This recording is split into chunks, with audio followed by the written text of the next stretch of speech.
Hey guys and ghouls, I'm Katie Toole. And I'm Sean Reading. And this is Friday Night Frights. And this is our monthly video. For October, it's spooky season, Ooh. folks. This is the time of year that we are at our most powerful. Yes. And Strong like bull.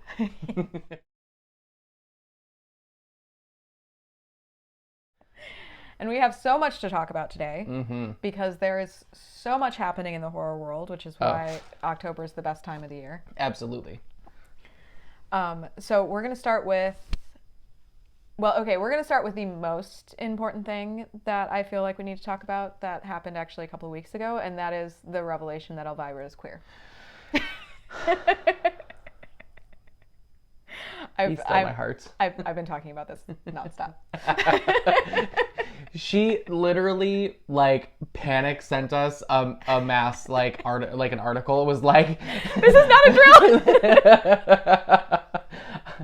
I received it and I was like, is she having a panic attack? I'm like, I completely understand though. I love that she came out. Yes. I love that. First off, I love that she's just a part of the community. She's already a part of the community because she's just such an icon. I mean, there's something about a person who was ostensibly heterosexual but had just become a queer icon, which happens a lot, right? Yeah. And then to find out that oh no, wait, actually she's queer. Right. oh. And then, was it a 17-year relationship? I think 19. Is it 19? Yeah, so My gosh, I mean, and they're not adorable. a phase. Oh, they're so cute. They're so adorable. The photos that they posted, I was like, oh no, cutest couple. Oh no. I don't know. It's just really cool for me to have that kind of representation for queer women in the horror community like that. That I legitimately was like,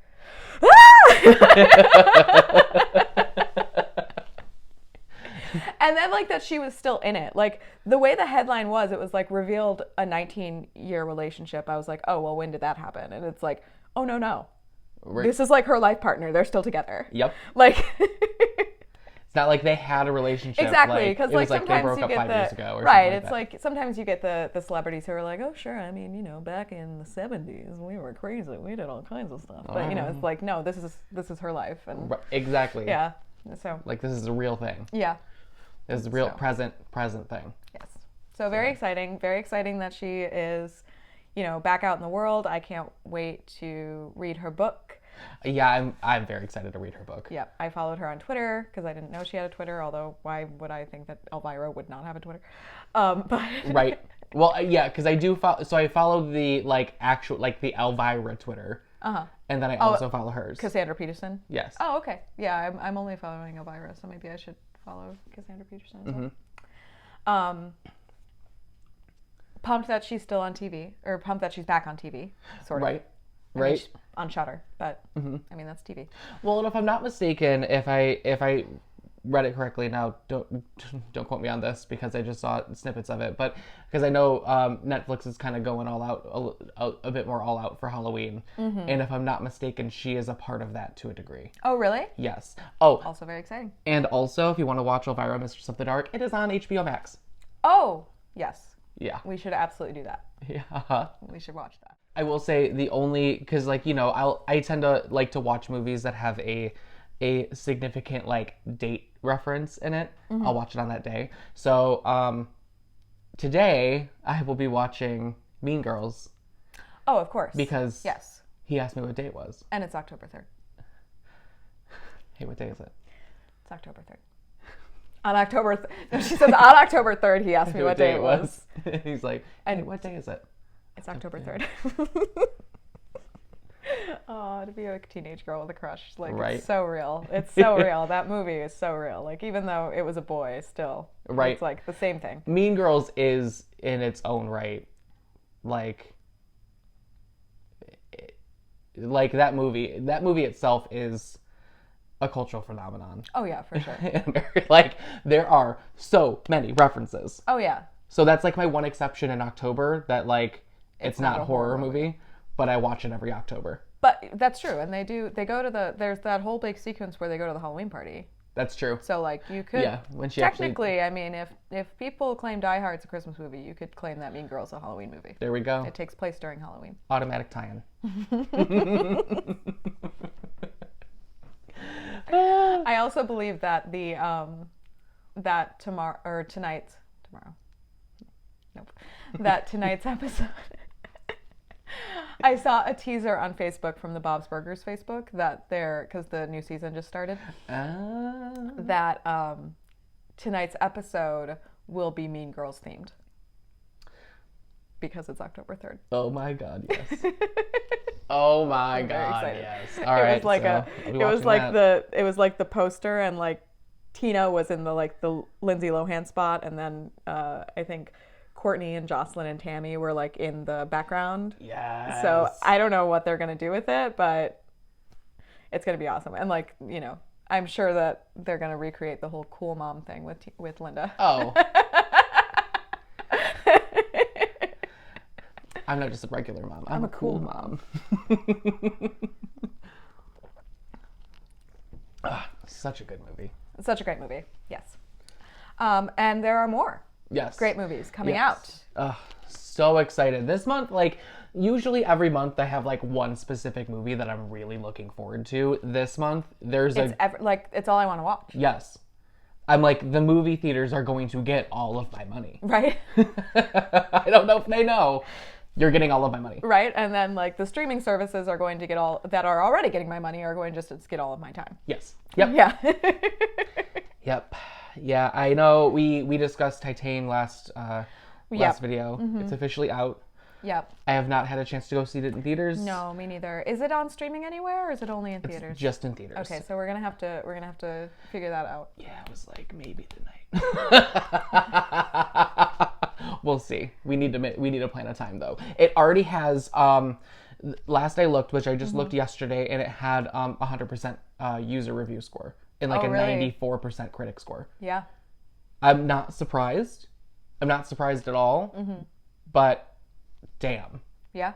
Like that's still a feat, especially for a horror movie. Like people are usually they're polarizing. Yeah. And this movie's about a woman that gets impregnated by a car. So and then kills a bunch of people. Yeah. I believe is the next part of that. I mean, I am on board. I don't really know the full plot because, like we said before, like the movie description is literally just the definition of the word Titane. Right. So we'll see. We'll give a review. We'll have to give a review. We'll have to give a review. Yeah. We'll both go see it, even if we like can't like work out seeing it together. We will both see it, and then we can do a review. We can do little bonus episodes. Yes. Since there's so much coming out this month.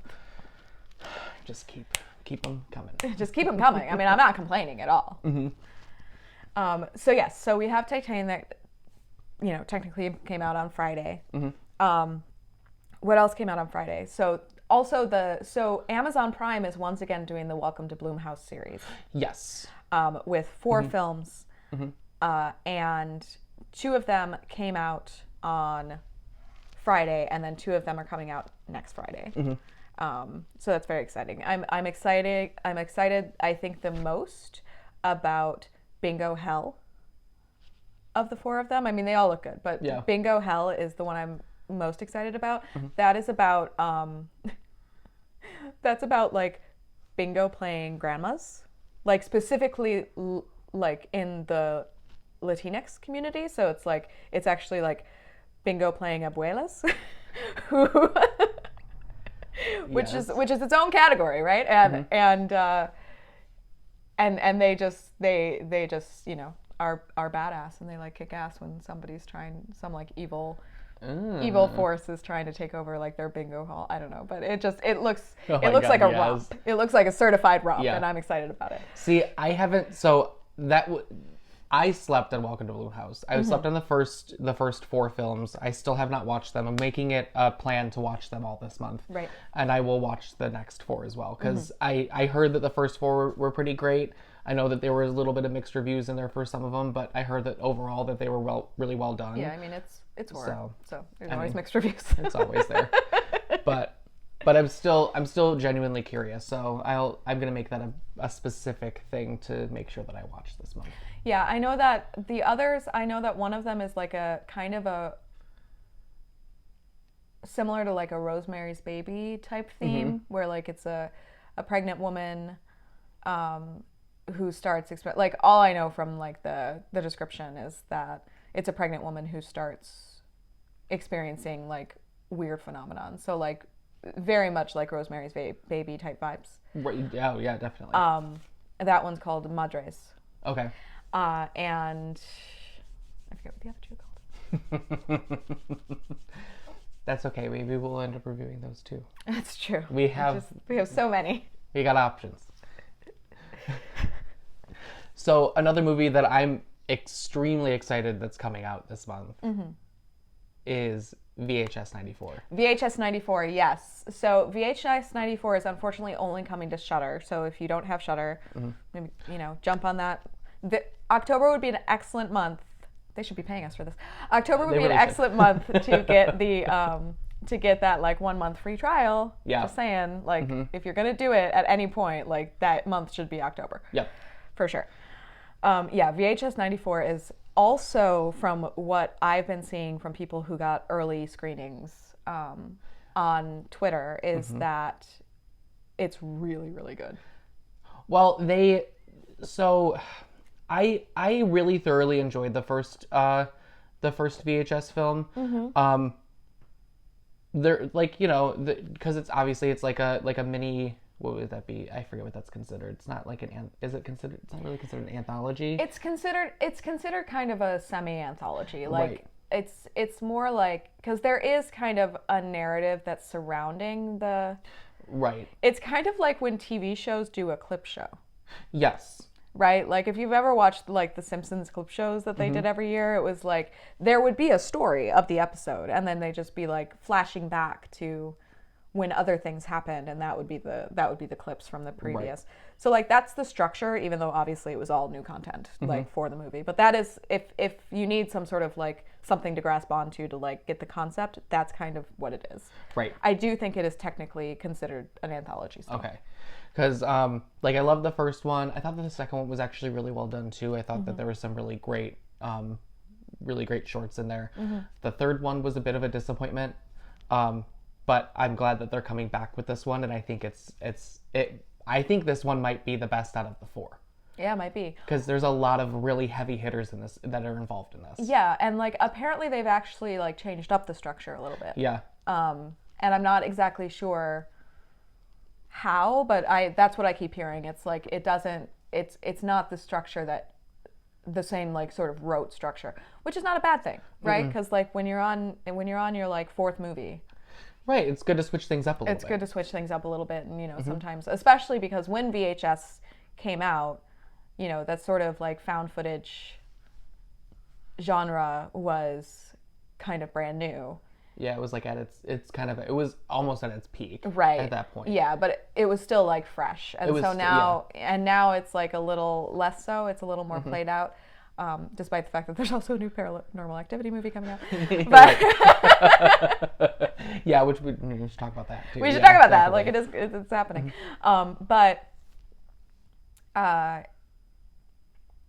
yes, it's always good to sort of like stay true to your roots, but grow and change. And I think that might be actually what horror is not always good at.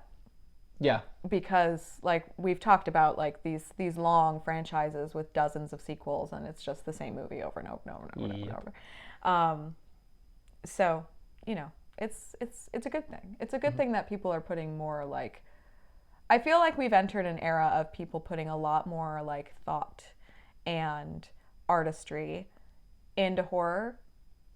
Kind of like how it was in the 70s.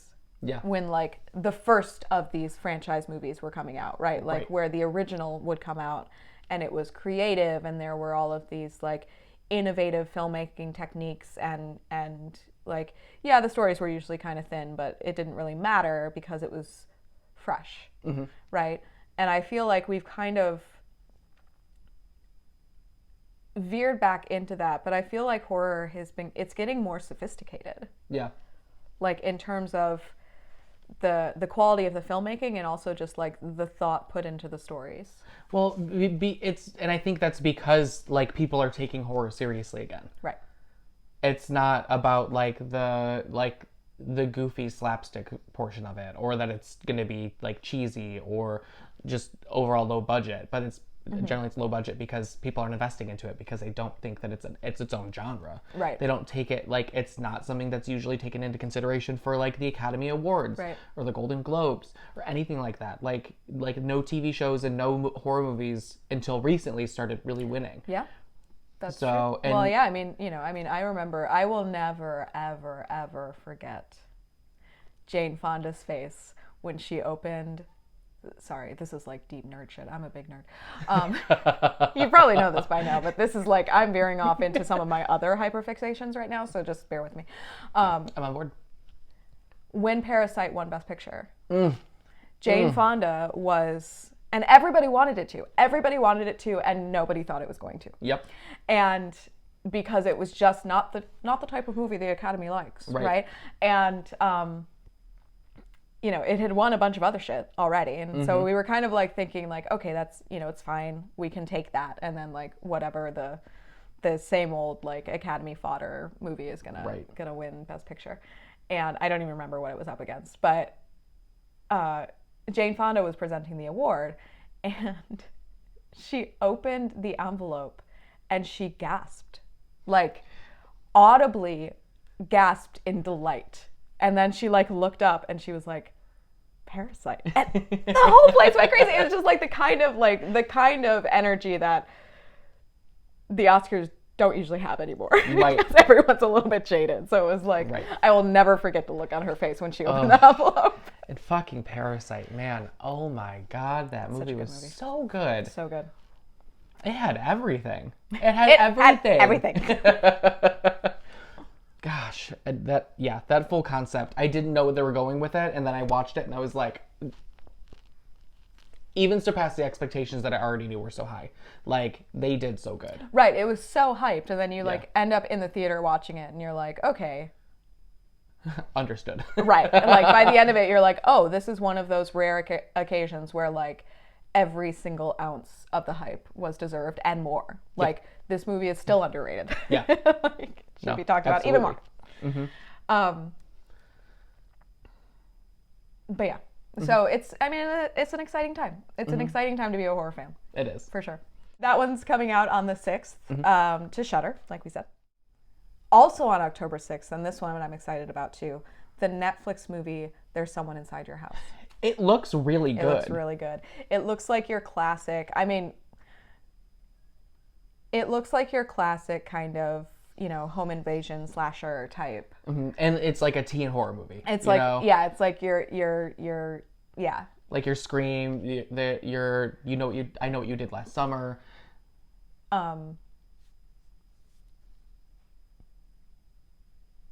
There's one specifically that you're thinking of. There is, and it's the one with Carol Kane, and it's the one based on the urban legend of the persons inside the house. And what the fuck is that movie called? When a Stranger Calls? Is it that one? When a Stranger Calls. Yes. Yeah. When a Stranger Calls. With Carol Kane. The call is coming from inside the house. You check the children.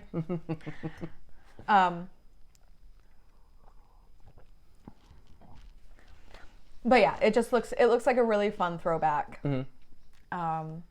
So I'm excited for that one. That one is also coming out on October 6th. I think that a lot of people don't take teen horror movies seriously, and because to be fair, there are a lot of them that I hate to say it aren't very good.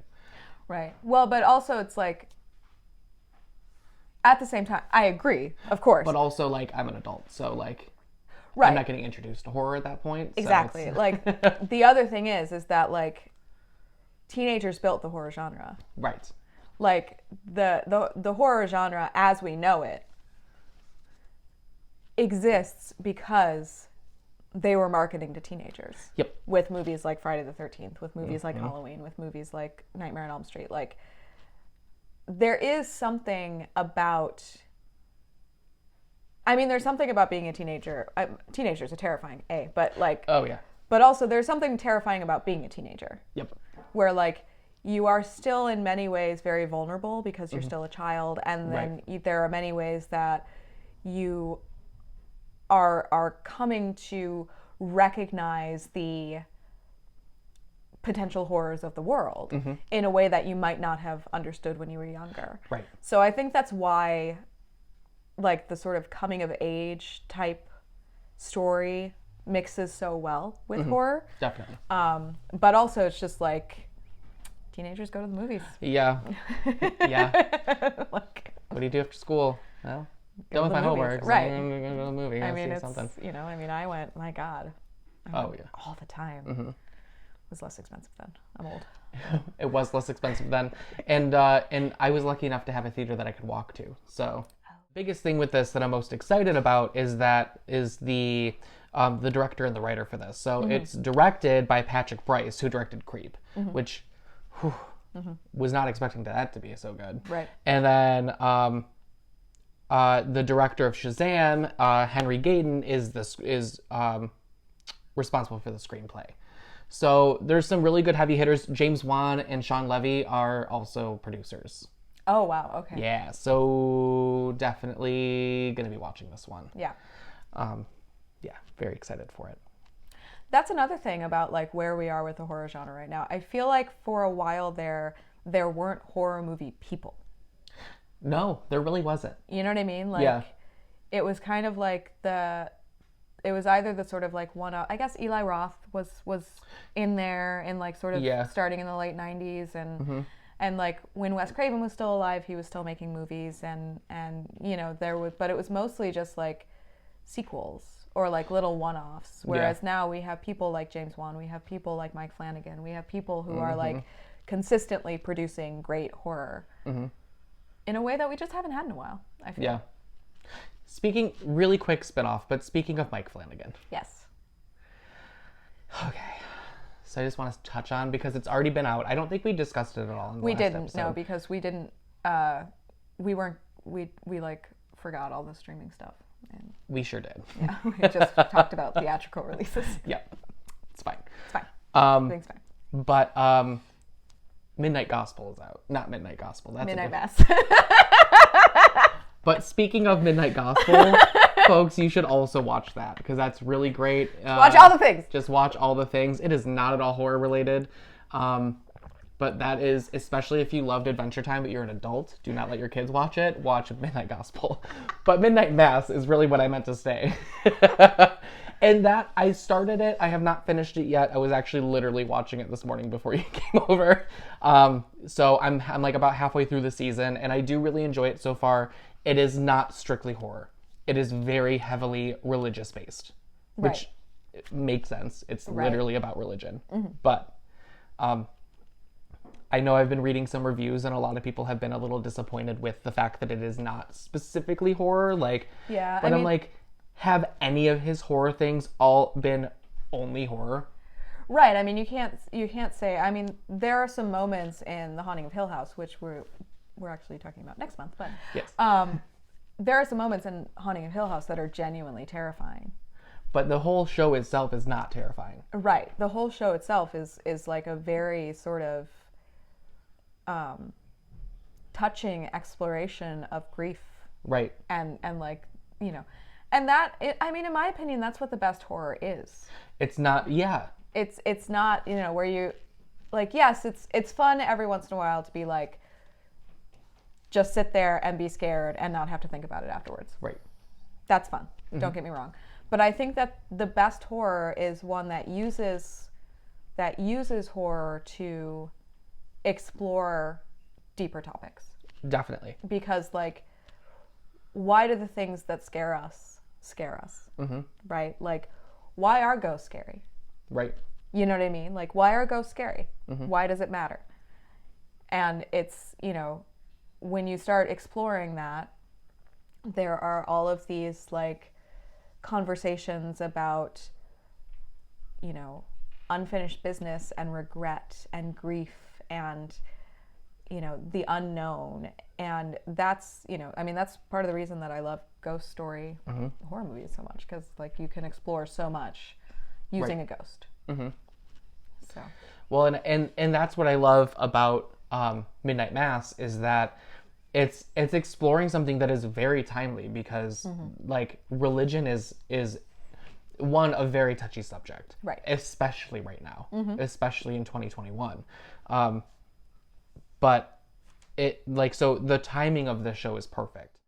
The other great thing about, everything that Mike Flanagan does is that you get to look at Kate Siegel. So. You know what, though? Even as a gay man, you're not. She is fucking beautiful. She is, like, it's universal. Yeah. And she's such a great actress, too. Like, ugh. Oh, yeah. No, she's amazing. Another one that is intriguing to me is Lamb. Yes. Yep. I believe it's A24, correct? Yep, which automatically means it's going to be, like, both really fucked up. Yep. And pretty good. Yep. Like, it's another one of these, like, it's set in Iceland, so it's another one of these, like, vaguely Scandinavian, like, urban legend-y type. Like, at least that's what I read, is that I think that this is sort of based on a legend. Yeah. As well. Which is extremely my shit. So I am very excited about Lamb. That one's coming out October 8th. And it looks more like a slow burn horror movie, which is definitely my speed. I love a good slow burn. So. No, it's definitely, I could be wrong, because it's A24, and sometimes in A24 movies, like Midsommar, right? Like, you're just like, oh, there's no gore in this, and then you get to like one or two scenes and you're like, oh shit. So there might be a couple of really intense scenes, but like you get the feeling that it's more like a psychological or body horror type of, where it's like the terror is quiet, which is good. Like I do enjoy that. Well, very similar to The Witch. Like that was also an A24 film, and that was, I mean, there was a scene or two that like threw me for a fucking loop in that movie, but like overall it was a very, it's just about tension. Also coming out October 8th is Knocking. I haven't heard of this one. So it kind of honestly gives me, from the description, and I did see a trailer, and I could be completely wrong about this. Like sometimes you go, I mean, think how many people were wrong about Malignant. I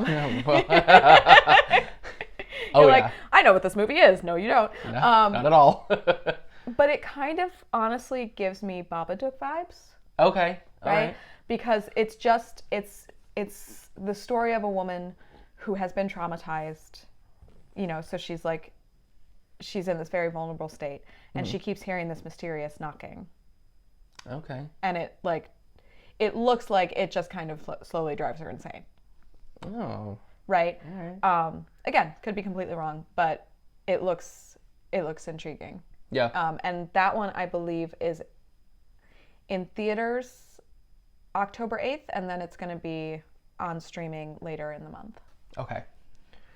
I'll have to be looking for that then, because I actually haven't even seen that, so I'll have to look into watching the trailer and everything. Look into the trailer. And then of course, I mean, we have the big one that's coming out October 15th. I mean, this sort of like barely even need to mention it because everyone knows, but Halloween Kills is coming to both theaters and streaming on Peacock on October 15th. Which I thought was a really interesting choice, to put it on both, like, on the same day. On the same day. Well, and I know that they've been doing that with HBO, but I'm like, but HBO is a premium streaming service, like, and it's HBO is $15 a month. Right. Peacock is $6. And Disney's been doing it with Disney Plus as well, but you have to pay additional. Yes. For the rental, right? Like the one that comes to mind is the live action Mulan. Yep, was the $30, I believe. When it came out, you had to pay an extra $30 to watch it from home. Right. Which I'm like, I understand the concept that, especially like with the temporary fall of movie theaters during COVID. Like, Right. they're like, we need to make money somewhere, but I'm like, but you're also Disney and you're fine. Like, You make $1 billion per movie. you can float through a year, friends. We love you dearly. You can float. I did think it was very interesting that they were doing this whole streaming concept same day to Peacock. But Jason Blum actually came out and mentioned how he decided to do this because of what happened with Freaky. yes. Because it didn't end up doing so well because it was only in theaters During the pandemic. Right. Yeah, I mean, I actually that's actually caused like a bit of beef with the writer of Freaky. Really? He took to Twitter to be like, I think we've done pretty well considering Right. Right. I don't think that, he wasn't questioning the decision to send Halloween Kills to streaming same day. But I don't think he appreciated that they were kind of blaming it on his movie. Right. And he seemed a little ticked off on Twitter this morning. Which is fair and reasonable. I mean, I understand where that director's coming from, that he's like, hey, like, my movie still did good. But I also understand where Jason Blum's coming from, where he's like, I think his concept is like, I think it could have done better if it was also on a streaming service. Yes, I mean, and I absolutely agree, and I don't think it's a bad idea to send it to streaming as well. Right. I'm still surprised with the Peacock decision, though. I'm surprised with the Peacock decision, and also like comparing a Halloween movie to a like relatively small horror comedy. Right. Like, this is a Halloween movie. Yeah. It's going to do well. Like, no matter what. I mean, it's, the hype around it has been insane, and, right. It's already slated to have the next movie next year. Right. They announced both of them at the same time. At the same time, the day after. Yeah. The day after the Halloween 2018 came out, because that one did so well. So I don't think he needed to say anything. I don't think he needed to say anything. I don't think he needed to give an explanation. Like, or if you want to give an explanation, just say like, you can take it from the like fan service angle, right? Where it's like some people are, still not comfortable going to a movie theater because the pandemic is still happening. Right. Or some people are maybe sick because the pandemic is still happening. And we want as many people as possible to see this movie. Right. Like, I mean, you could have just said that and left it. Right. You didn't need to tie in another movie. Right. Yeah. So, and but I mean, I guess we're sitting here talking about the beef, so right. We're talking about both movies. So I guess it's, yeah. any publicity is good publicity. But. Right. Exactly. But I still, either which way, I am excited to at least have the opportunity to not have to go to the theaters to watch it. No, I think that that's smart in general at this point, because the pandemic is still happening. Yeah. And, people are still getting sick, and things are still unknown, and things could change. Things could change between now and October 15th. Absolutely. A new variant could rear its head, and I think that I'm fully vaccinated and I'll wear a mask. We did go to the theater to see Candyman, and I felt comfortable, so I do think that I'll probably go see it, because I do think there is magic in a movie theater. Oh, absolutely. That you just can't get at home. Yeah. But I definitely understand anyone who doesn't want to go to a movie theater. Yes. And so it's great that they'll be able to watch this movie. I mean, that's the thing. It's like, we just want as many people to be able to see these movies as possible. Yeah. And then the next one, and it's already been delayed. It was supposed to come out last year. Exactly. So there's already that hype too. So we should be talking about Halloween Ends right now, and because there's only one thing I know about Halloween Ends, and that it's a lie. Bold-faced fucking lie. Bold-faced fucking lie. And I got confirmation of that this morning on Twitter when they said that they were planning more sequels. After Halloween Ends. I'm like, why'd you name the movie that? Just stop putting terminal words in your horror movie titles. It's, come on. It's a trend. We like to do this. We've been over this. Right. But yeah, I mean, obviously, I think that's probably the biggest one that is coming out. I learned today about one called Night Teeth.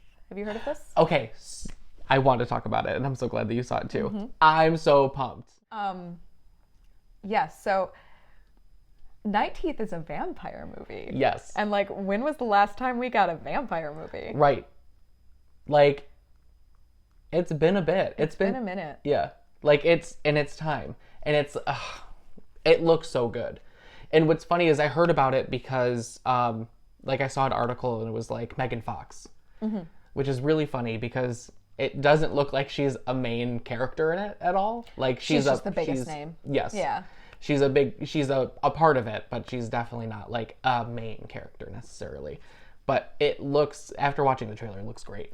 Well, and yes, and like the general vibe of it, it actually makes sense that they would cast Megan Fox even in a small role because like it does give you Jennifer's Body vibes. Like, and oh, God, we gotta someday do a Jennifer's Body episode. Did I say episode?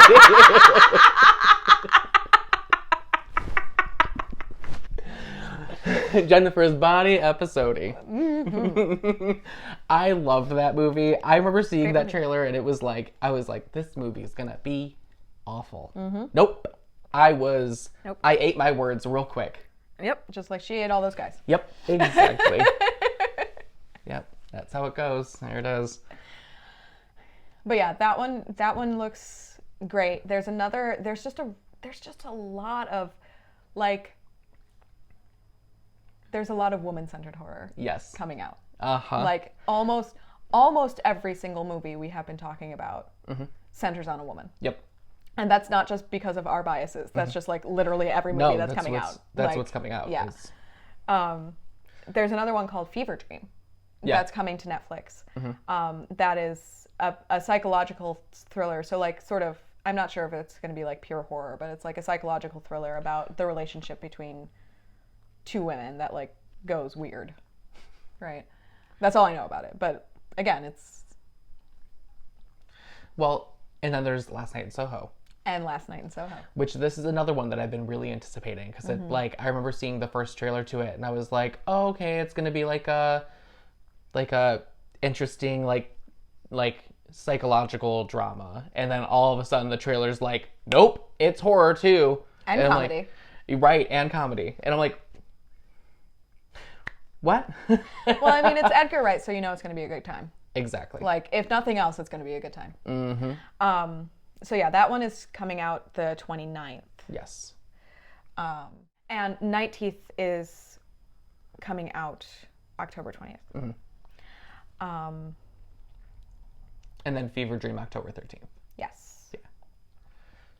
Boop, and right, it's literally every day there's something. It's like October 6th, October 8th, October 13th, October 15th. It's like 2 days a week. Yep. Every week in October there are things. It's awesome. Antlers.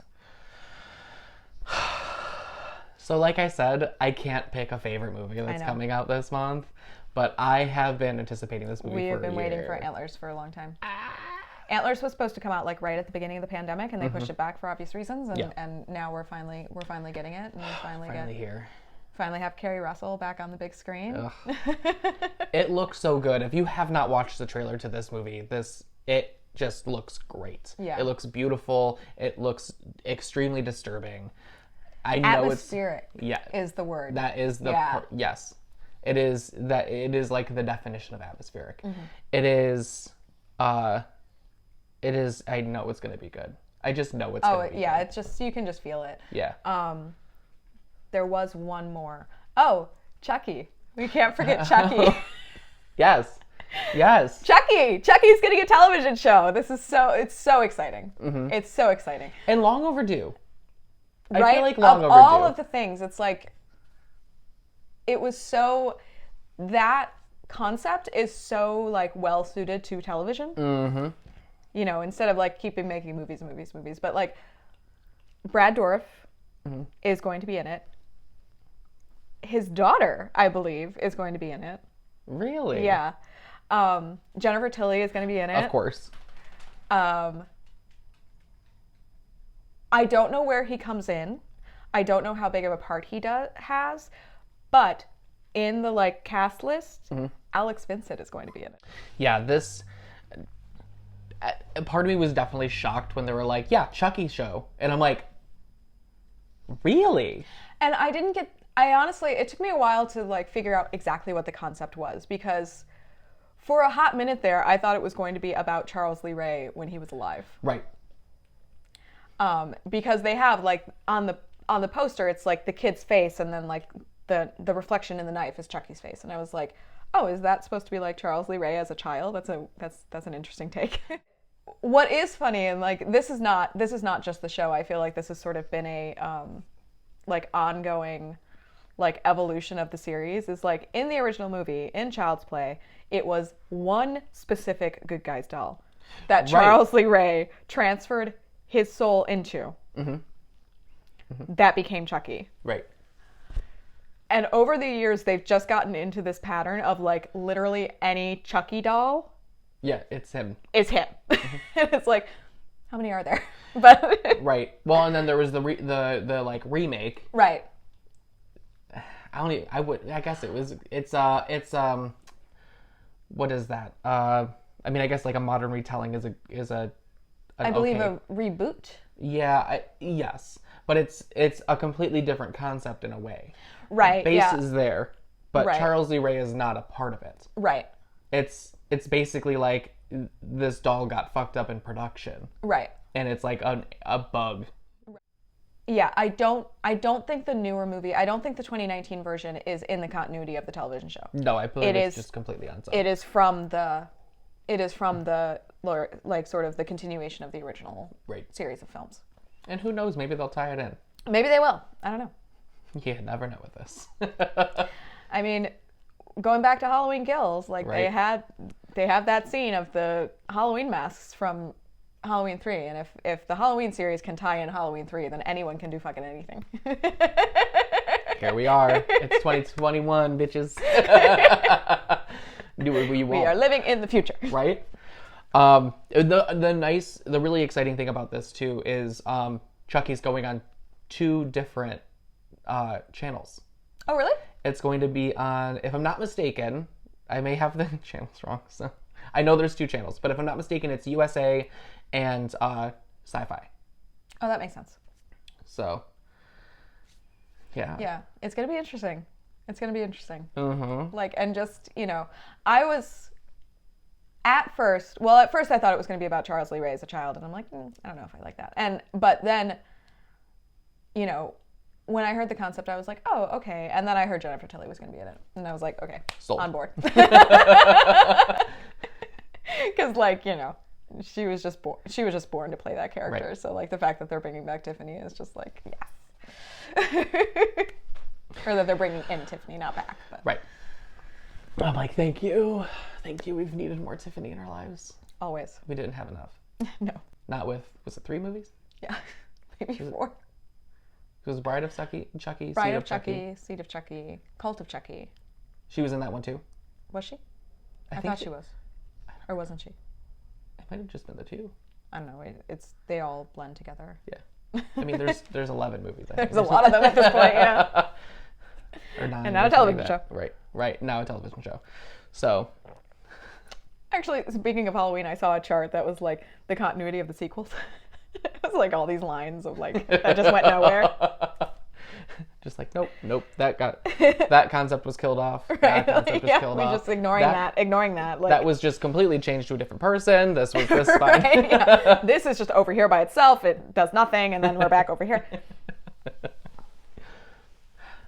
It's just something I love about the series. Oh, it's my favorite thing about the series. Mm-hmm. We would talk about that. Mm-hmm. It's just like every 20 years, they're like, yeah, you know what? We're just gonna redo it. Right. And then we're gonna make 6 movies based on that, and then redo it again. Yep. Friday the 13th. What? Right.